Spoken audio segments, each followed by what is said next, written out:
Mody izay tsy anatra fa tsy anakorontana na hanao zavatra hafa ato amin'ny oniversite, entitra Ramatoa Minisitry ny fampianarana ambony sy ny fikarohana ara-tsiansa, Profesora Rasoa Zanan'Iramairi Monika, nandritra ny fandraisam-pitenenana tamin'ny fandalovany taty Mahajanga ny farany herinandro lasa teo.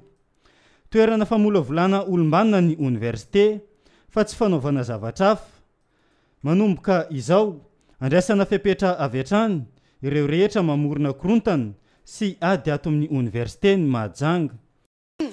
Eny amin'ny oniversite ary tsy maintsy manaraka ny lalàna satria tany-tandalàna koa ka tsy anjara ny sala amin'ireny vindicte populaire rehetra reny izay nitenenina fa tsy tokony hoe hitsara fotsiny le tonga dia hoe fitsaram-bahoaka no atao fa misy tompona andraikitra amin'izany.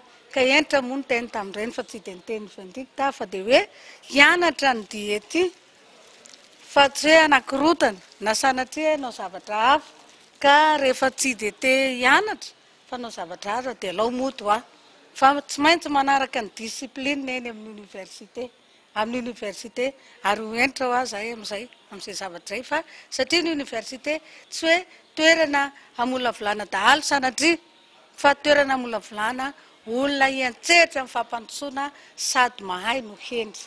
Iraha ihany ny tanjona amin'ireo oniversite rehetra manerana ny nosy dia ny hamoana olombanina. Iraha ihany ny tanjona dia ny hanatsarana hatrany ny tontolo ny fampianarana ambony eto Madagasikara.